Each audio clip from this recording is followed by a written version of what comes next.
Taste the Daily. அண்மை செய்தியை பார்த்து வருகிறோம். அரசின் திட்டங்களுக்கு ஸ்டாலின் பெயரை வைக்கக்கூடாது என்ற இடைக்கால உத்தரவுக்கு எதிராக அரசு தரப்பு அவசர வழக்கு முறையீடு செய்யப்பட்ட நிலையில் அவசர வழக்காக விசாரிக்க முடியாது என்றும் மனு தாக்கல் செய்துவிட்டு வாருங்கள், அடுத்த வாரம் விசாரணைக்கு எடுத்துக் கொள்ளலாம் என தலைமை நீதிபதி அறிவித்திருக்கிறார். இது பற்றிய கூடுதல் விவரங்களை தலைமை செய்தியாளர் ஜெயக்குமார் வழங்க கேட்கலாம். வணக்கம் ஜெயக்குமார், கூடுதல் விவரங்களை வழங்கலாம். வணக்கம் உமேஷ். அரசினுடைய திட்டங்களுக்கு அதாவது முதலமைச்சர் ஸ்டாலின் பெயரை வைக்கக்கூடாது என சென்னை உயர்நீதிமன்றம் இடைக்கால உத்தரவிட்டிருந்தது.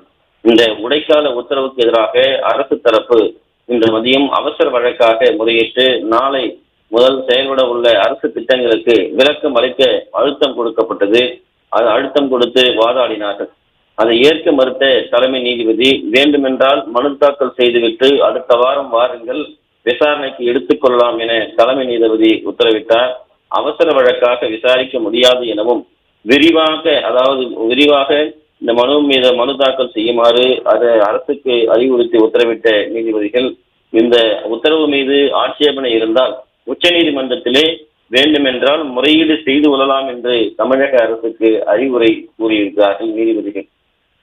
தங்களுடைய பெயரை விளம்பரப்படுத்த வேண்டும் என்கிற நோக்கத்திற்காக இந்த திட்டங்களுக்கெல்லாம் ஸ்டாலினுடைய பெயர் அரசு திட்டங்களுக்கு வைக்கப்படுகிறது என்று சென்னை உயர்நீதிமன்றத்திலே அனைத்து இந்திய அண்ணா திராவிட முன்னேற்ற கழகத்துடைய மாநிலங்களவை உறுப்பினரும் முன்னாள் அமைச்சருமான சி.வி. சண்முகம் வழக்கு தொடர்ந்திருந்தார். அரசு திட்டங்களுக்கு முதலமைச்சர் மு.க. ஸ்டாலின் பெயர் மற்றும் முதலமைச்சர் புகைப்படங்கள், ஆளுங்கட்சி சின்னம் அல்லது கொடி பயன்படுத்துவதற்கு தடை விதித்து இடைக்கால உத்தரவு பிறப்பித்தது சென்னை உயர்நீதிமன்றம். இது தமிழக அரசுக்கு சம்மட்டி அடியாக இருந்தது.